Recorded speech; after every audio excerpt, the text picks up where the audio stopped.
friends. This is Rachel Tyrrell. Today is the 6th Sunday of Lent, and we will be reflecting on Mark 14 and 15.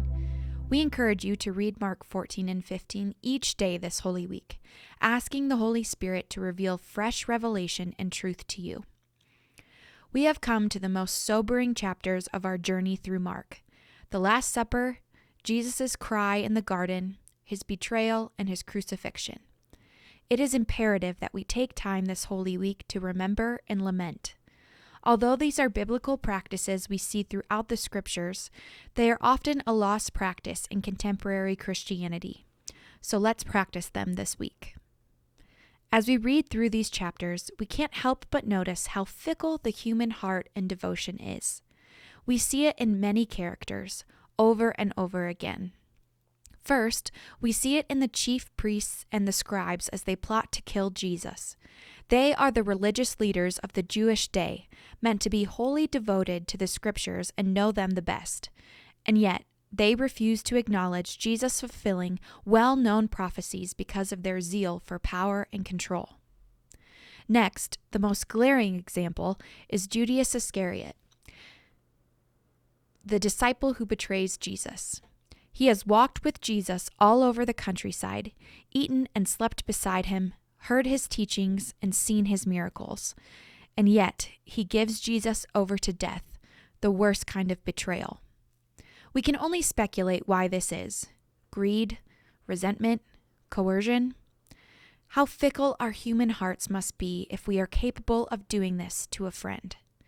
And not just a friend in our context, who you might get coffee with once a month or join for a weekly meal. We're talking about a friend you've lived with, traveled with, struggled with. A friendship that's been forged through trials and time. We often don't know this kind of deep friendship anymore in our individualized context. And yet, even though the other disciples didn't betray Jesus like Judas, they all gave in to fear or turned their backs on their friend.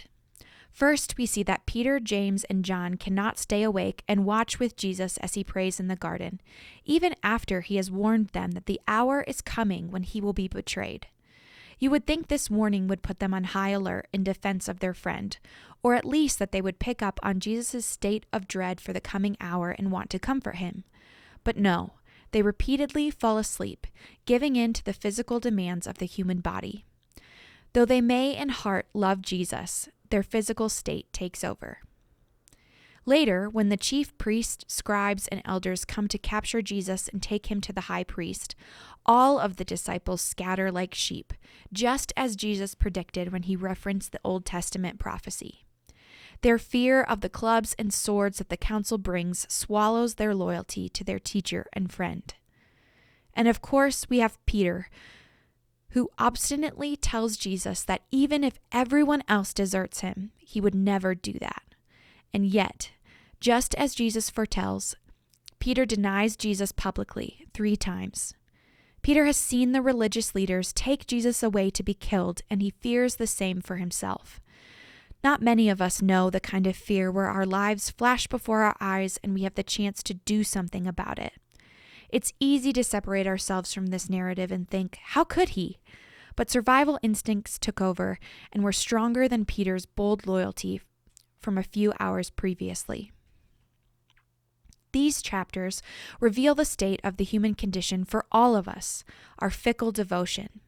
Whether it is fear, jealousy, ego, or something else, it seems that no matter how devoted we want to be, the flame so easily burns out. All it takes is a certain set of conditions for us to change course. We don't think of ourselves as liars, but how many times have we told a fib or omitted the truth or avoided a question because we fear that the truth will get us into trouble or disappoint or hurt someone or bring shame to ourselves?